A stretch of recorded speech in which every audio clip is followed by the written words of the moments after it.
little wings of wonder. When you hear the phrase lovebirds, what pops into your head?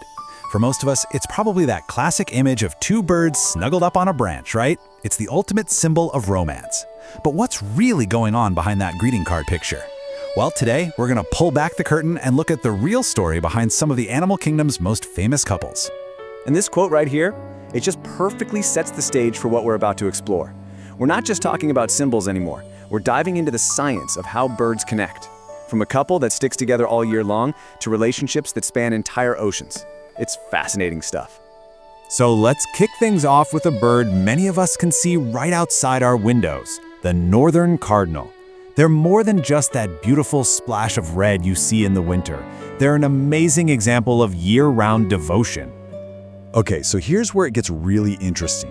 We see them as this romantic icon, right? But their whole relationship is built on a super practical foundation.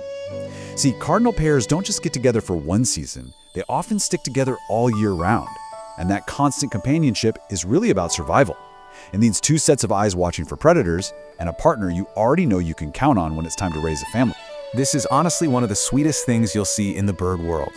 The male cardinal finds the perfect seed, hops over to his mate, and gently places it in her beak. It totally looks like a kiss, but it's also a really important test. He's basically proving, hey, I can provide for you and for our chicks. It's a gesture that solidifies their bond right before the really demanding nesting season begins. And their teamwork is just a masterclass in efficiency.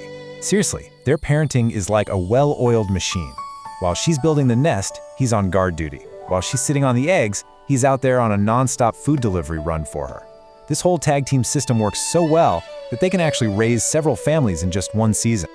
All right, so if cardinals are all about practical devotion, our next bird, the dove, takes the idea of cooperation and cranks it up to a whole new level of equality. I mean, just look at this schedule. In the bird world, seeing such a predictable 50-50 split of chores is incredibly rare. It's like clockwork. The male takes the day shift and the female takes the night shift every single day. This isn't random. It's a deeply cooperative strategy that is the absolute core of their partnership. And get this, the equality isn't just behavioral, it's biological. Both the male and the female dove can produce something called crop milk.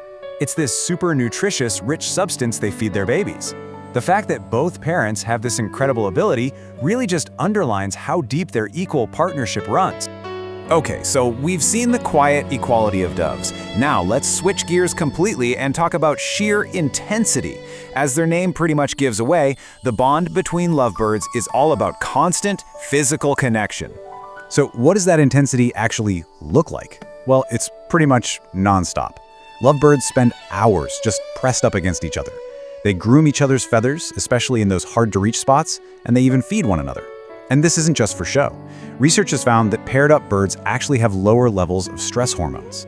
That physical closeness gives them a real sense of comfort and security. Which, brings up a really big question, right? Is all of this affectionate behavior just hardwired instinct? Are they just running a biological program they can't control? Or is there a real emotional component to their bond? And here's where we get a major clue. When a lovebird is separated from its partner, it doesn't just move on. It shows clear, obvious signs of distress. It'll call out constantly, it might stop eating. Some researchers have even described the behavior as depression-like.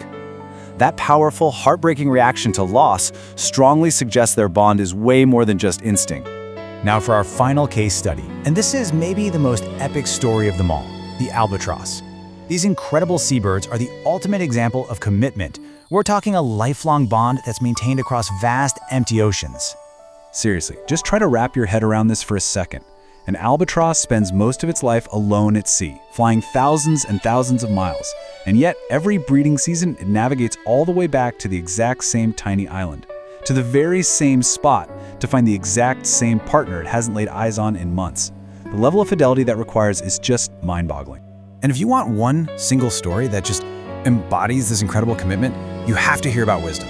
She is the oldest known wild bird on the entire planet. And even when she was in her 60s, she was still successfully raising chicks with her long-term mate. Her life is just this amazing testament to how enduring these partnerships can be. You see, for an albatross, their partnership has to be this strong because the stakes are incredibly high. They have these elaborate, synchronized dances that are unique to each pair just to reinforce their bond. They take turns incubating their single egg for weeks at a time while their partner flies hundreds of miles just to find food. Raising one chick takes months of this perfect, coordinated effort. For them, a strong partnership isn't just nice to have, it is absolutely essential for survival. So after looking at all these incredible examples, what's the big takeaway here? What do all these different strategies of love and partnership actually teach us? Think of this as a quick cheat sheet on avian love. You've got the Cardinals' practical year-round companionship, the doves' radical co-parenting equality, then there's the lovebirds' intense physical intimacy, and finally, the albatrosses' absolutely awe-inspiring long-distance fidelity. Each one has a totally different approach, but each one is just as successful. And that really gets to the heart of it, doesn't it? These bonds were all forged in the fires of survival. They are practical arrangements designed to make sure the next generation makes it. But that practicality, that life or death importance, that's exactly what makes their devotion so incredibly powerful and so moving for us to see. So I'll leave you with this final thought. When we look at these birds, are we seeing something that's purely practical or something that's purely romantic?